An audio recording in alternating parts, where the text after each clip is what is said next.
El gobierno de Castro. Cipriano Castro. Cipriano Castro nació en Capacho, estado Táchira, el 12 de diciembre de 1858 y fue el iniciador del ciclo de presidentes de la República de origen tachirense. Desde muy joven sintió una profunda inclinación hacia la política y los postulados del movimiento liberal. Sus hazañas le valieron el grado de general y sus intervenciones en la lucha armada fueron admirables y muy efectivas. El Cabito, como se le decía, valientemente se enfrentó al capital monopolista extranjero y consolidó la integración del territorio nacional al unificar un país plagado de revoluciones. Las reformas legales que implantó fueron de gran importancia para el derecho en el país, destacándose la reforma a la Constitución, la ley del divorcio civil y el Código de Minas. Una enfermedad lo obligó a hacer un viaje a Alemania, oportunidad que aprovechó su compadre y vicepresidente, el general Juan Vicente Gómez, para tomar el poder. Al no poder regresar a Venezuela, se radicó en Puerto Rico hasta su muerte. Tipo de gobierno. Castro fue presidente de Venezuela del año 1899 a 1908. Su gobierno fue nacionalista y personalista. Indudablemente, esto fue el puente entre la Venezuela feudal y el comienzo de la modernidad. Su eslogan era "Nuevos hombres, nuevos ideales y nuevos procedimientos". Aunque no fue muy consecuente con su promesa, su primer gabinete estuvo compuesto por viejos personeros del Partido Liberal.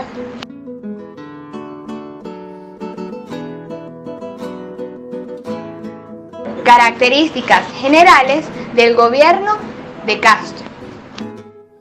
La situación política del gobierno de Castro se puede sintetizar de la siguiente manera. Un intento inicial de unión, paz y olvido del pasado, agresión a los banqueros, lucha con los caudillos locales y la dictadura con manipulación del pueblo para que lo apoyara. El panorama económico se caracterizaba por la dependencia del mercado exterior y el deterioro de los precios. El café seguía siendo el producto principal, que aportaba los mayores ingresos, pero los precios sufrieron una importante rebaja. Además, Venezuela venía cargando con una deuda externa y sufrió Venezuela el bloqueo internacional, en el que fueron cañoneados los puertos. Inglaterra y Alemania pedían el pago de la deuda.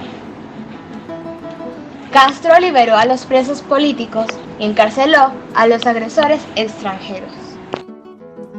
Se denotan como rasgos sociales característicos los siguientes. Primero, un bajo crecimiento de la población. Esto se debió a las guerras, la insalubridad y la mortalidad infantil. Y segundo, el mayor porcentaje de la población era rural. Esto fue debido a las actividades que se realizaban para la época, ya que Venezuela era antes un país agropecuario.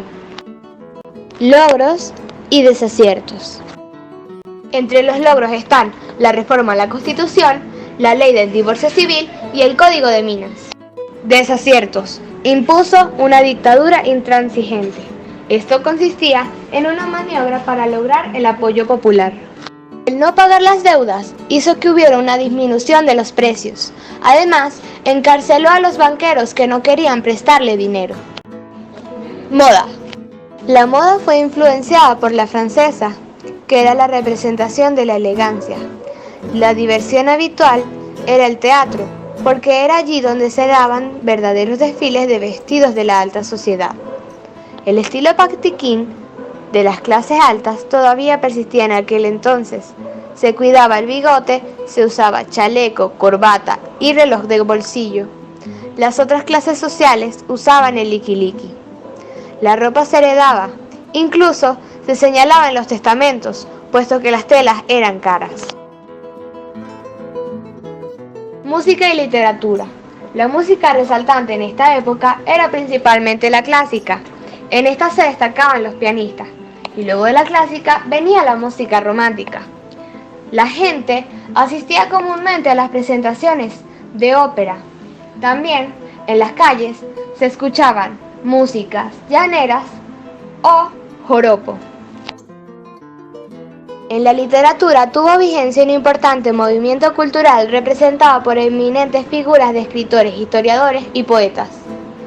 Siguiendo el movimiento modernista, tuvieron una especial significación el sacerdote y poeta Carlos Borges, Rufino Blanco Fombona, Francisco Lazo Martí, entre otros. Hubo destacados novelistas y ensayistas como Manuel Díaz Rodríguez, Pedro Emilio Coll y Pedro César Dominici. El movimiento literario denominado costumbrismo tuvo entre sus más destacados representantes a Luis María Urbaneja H. Pol, Francisco Tosta García y Celestino Peraza. Educación.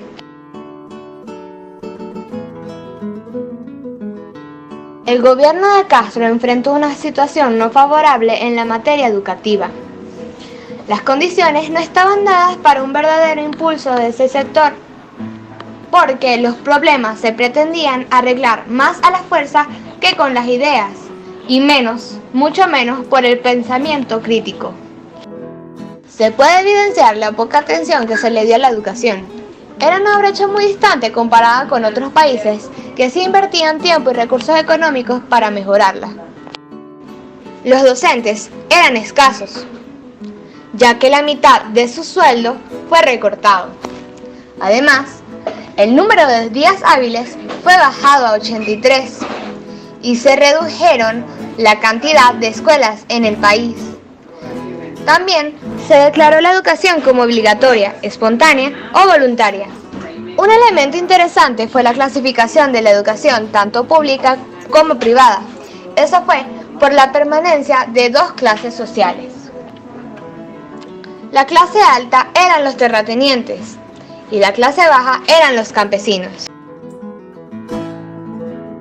Arquitectura, construcciones y esculturas. Los gastos y las atenciones que la guerra imponía no le hacía posible al gobierno financiar y edificar o construir las obras de ornato y de utilidad pública.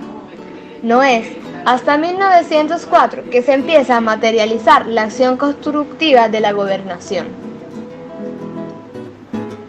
Las obras y construcciones que se destacaban en esta época eran las academias militares, de bellas artes, ministerios, palacios de gobernación, colegios y mercados, además de algunos puentes, muelles y carreteras. Este es el Palacio de Miraflores, sede del gobierno de Castro y construido durante el mismo. 2 años antes de que Cipriano Castro empezase a gobernar, se introdujo la escultura como materia obligatoria en la Academia de Bellas Artes de Caracas. Sin embargo, la escultura no fue muy relevante en esta época. Los artistas desarrollaron figuras mitológicas, ángeles y Venus. Eloy Palacios fue el escultor más destacado en esta época, tanto en Venezuela como internacionalmente. Creó el monumento a la batalla de Carabobo.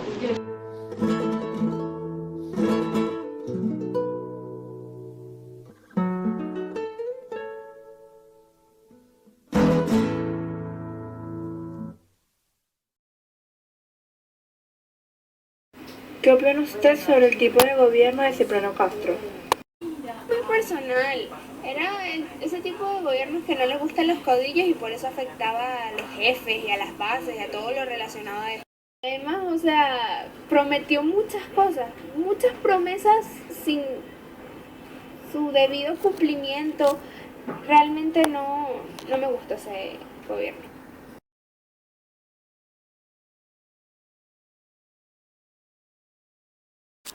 ¿Qué opinas o qué sabes sobre el gobierno de Cipriano Castro? Cualquier información que sepas sobre él o sobre su gobierno.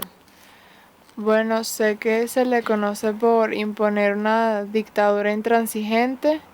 En ese tiempo la situación económica del país estaba mal porque el país se encontraba con una deuda externa y no producíamos, pues, o sea, el país no estaba produciendo, sino que dependía del comercio exterior.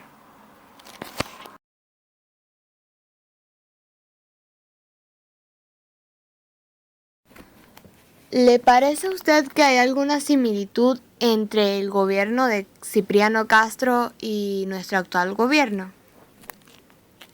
Bueno, posiblemente sí existan algunos aspectos similares, básicamente referidos a que el gobierno de Cipriano Castro pues era una dictadura que estaba establecida en Venezuela y actualmente, bueno, quizás están tambaleando lo que quiere decir la democracia y pudiéramos decir que estamos también en una especie de dictadura disfrazada, ¿no? Otro elemento en donde pudiéramos encontrar similitud, radica básicamente también aquí en la época del gobierno de Cipriano Castro. Venezuela era un país monoproductor dedicado básicamente al cultivo del café y del cacao. Hoy día Venezuela también depende exclusivamente de un solo producto y que es el petróleo. En la época de Cipriano Castro había mucha deuda extranjera. Hoy día pues Venezuela está bastante comprometida en deuda con China y con otros países del hemisferio, de otros hemisferios. Bueno, básicamente pudieran ser esas tres similitudes. Gracias.